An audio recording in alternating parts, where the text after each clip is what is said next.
Tra i 12 indagati stavolta per bancarotta fraudolenta ci sono ancora loro, Vincenzo Consoli e Flavio Trinca, questi due nomi più altisonanti del terzo filone d'inchiesta sul crack Veneto Banca. I PM trevigiani Massimo De Bortoli e Gabriella Cama hanno chiuso le indagini pochi giorni fa. L'accusa è che attraverso l'erogazione di prestiti a soggetti potenzialmente insolventi siano stati dissipati 320 milioni di euro, finanziamenti concessi a una ventina di società tra l'inizio del 2000 fino al crack, per cui venivano presentate garanzie sovrastimate dalla stessa banca per concedere il via libera. Mera speculazione immobiliare, l'ipotesi portante, con Consoli, ex amministratore delegato del Fu Colosso Montebellunese, e Trinca, ex presidente. Ci sono diversi dirigenti, funzionari e consulenti dell'istituto, nessun consigliere però del CDA. Non ci sono le prove che fossero a conoscenza delle operazioni. Secondo il procuratore De Bortoli, sempre convinto che in Veneto Banca non si muovesse foglia senza che Consoli ne fosse perlomeno informato,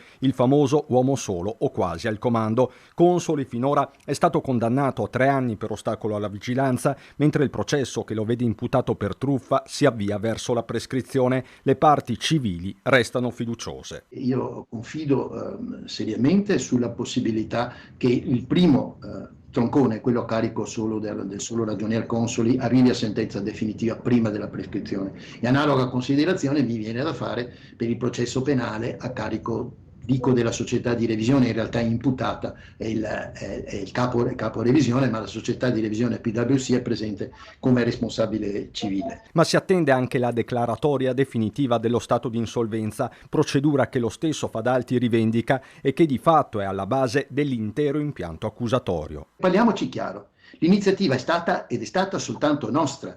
Il pubblico ministero l'ha coltivata, ma l'abbiamo intrapresa noi, con una sorprendente opposizione dei commissari liquidatori. La pronuncia della Cassazione è attesa per fine novembre, con delle conseguenze pratiche. Se al 31 dicembre 2013 la banca era già insolvente, avrebbe dovuto fermarsi allora.